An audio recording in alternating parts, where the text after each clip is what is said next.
Hello everyone, thanks for watching again. Great that you have given it a try to apply the ideas of this week to your own complex situation.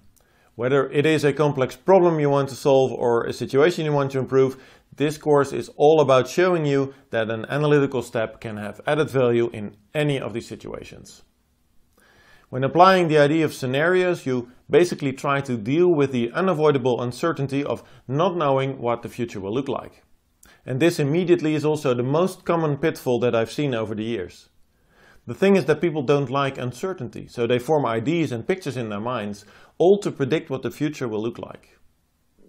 And just as people focus very soon on one particular solution, if they have a problem, they also focus very soon on one particular idea for what the future looks like in their situation. Maybe they realize that the future cannot be predicted, however in their behavior they do as if that future can be predicted. They take the most plausible story about the future and use that if it will become true. Now the idea of scenarios is that you deal with uncertainty by creating a plausible variety of futures. No one knows, of course, if any of these futures will become real, most likely not a single one of them. However, by creating this variety, you have an idea of the range of possible futures. So when creating, for instance, a solution for your problem, you have an idea in what kind of different plausible futures this solution has to work. If you would design a solution for one particular future only, chances are that it works very badly if the situation is different than you predicted.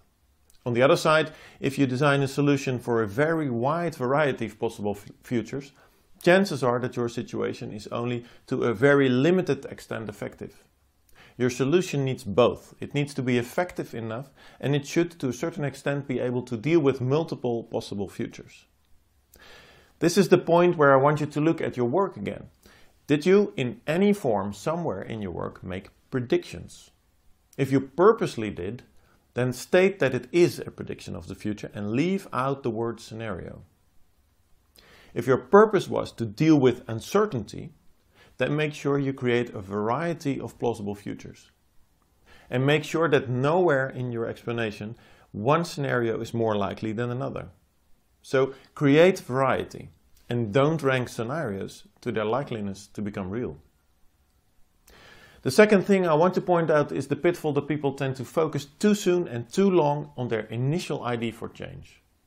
That can be their initial solution to a problem or their initial idea for a design, their initial idea for a market opportunity or their initial idea for a new company, etc.